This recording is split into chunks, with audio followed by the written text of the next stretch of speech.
ఏండోయ్ అందరూ ఎలా ఉన్నారు? ఎండలు బాగా మండిపోతున్నాయండి బాబు. ఈ ఎండల్లో చల్లగా తాగాలనిపించిందండి ఏదో ఒకటి. మా అమ్మని చల్లగా ఏదో ఒకటి చెయ్యమ్మా అన్నానండి. వెంటనే బాదం పాలు చేసిందండి. ఇవి చాలా చల్లగా ఎంతో రుచిగా ఉన్నాయండి. మళ్ళీ తాగాలనిపించేలా ఉందండి. ముందుగా గుప్పుడు బాదం పప్పుల్ని ఓ గిన్నెలో రాత్రంతా లేదా 4 గంటలు నానబెట్టుకోవాలండి. నానబెట్టుకున్న బాదం పప్పుల్ని ఇలా పొట్టు తీసుకుని పక్కన పెట్టుకోవాలండి.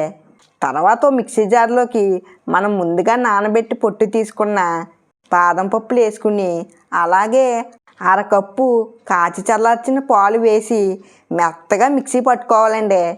తర్వాత లీటర్ పాలని చిన్న మంట మీద పెట్టుకుని మీగడ కట్టకుండా గరిటెతో తిప్పుకుంటూ మరిగించుకోవాలండి.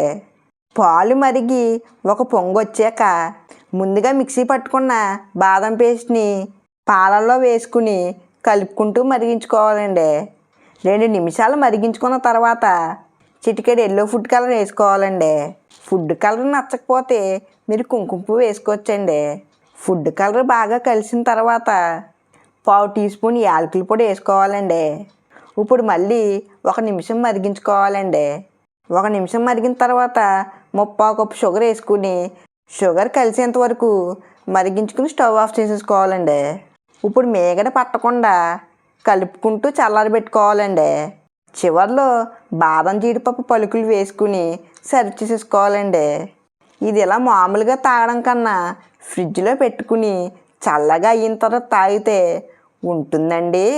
అబ్బబ్బా, కడుపులో ఎంత చల్లగా ఉంటుందండి. ఇదండి ఇవాల్టి వీడియో.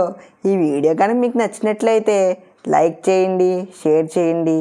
ఇలాంటి మంచి వంటకాల కోసం సబ్స్క్రైబ్ కూడా చేసుకోండి. ఉంటానండి. బాయ్.